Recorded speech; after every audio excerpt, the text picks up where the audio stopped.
brought you by Silver Pumps and Motors. Top quality और consistent performance के लिए सिर्फ सिल्वर पंप्स नाम याद रखना। ఈ కామర్స్ రంగంలో దూసుకువెళ్తున్న మింత్రాపై ఈడీ కేసు నమోదు చేయడం సంచలనంగా మారింది. అసలు మింత్రాపై ఈడీ అనుమానాలేంటి?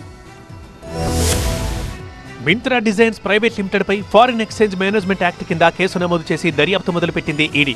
మింత్రా దాని అనుబంధ సంస్థలు విదేశీ పెట్టుబడి నిబంధనలు ఉల్లంఘించి 1,654 కోట్ల మేర అక్రమాలకు పాల్పడ్డట్లు ఆరోపణలు రావడంతో ఈడీ యాక్షన్లోకి దిగింది. క్యాష్ అండ్ క్యారీ దుర్వినియోగం చేసి ఎఫ్ఈడీ విధానంలో నిషేధించబడిన మల్టీ బ్రాండ్ రిటైల్ ట్రేడింగ్ నిర్వహించినట్లు వస్తున్న ఆరోపణలపైన విచారణ చేపట్టింది. Myntra wholesale cash and carry వ్యాపారం చేస్తున్నామని చెప్పినప్పటికీ వాస్తవానికి మల్టీ బ్రాండ్ రిటైల్ ట్రేడింగ్ నిర్వహిస్తున్నట్లు గుర్తించింది ఈడీ.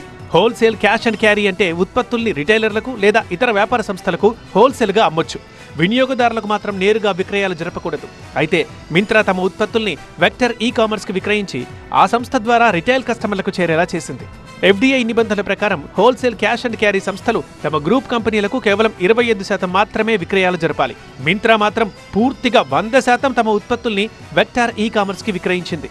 ఒకే గ్రూప్ కు చెందిన సంస్థకి ఇలా పూర్తి విక్రయాలు జరపడం ఫెమా నిబంధనలు ఉల్లంఘించడం కిందకు వస్తుందని గుర్తించి ఈడీ కేసు నమోదు చేసింది.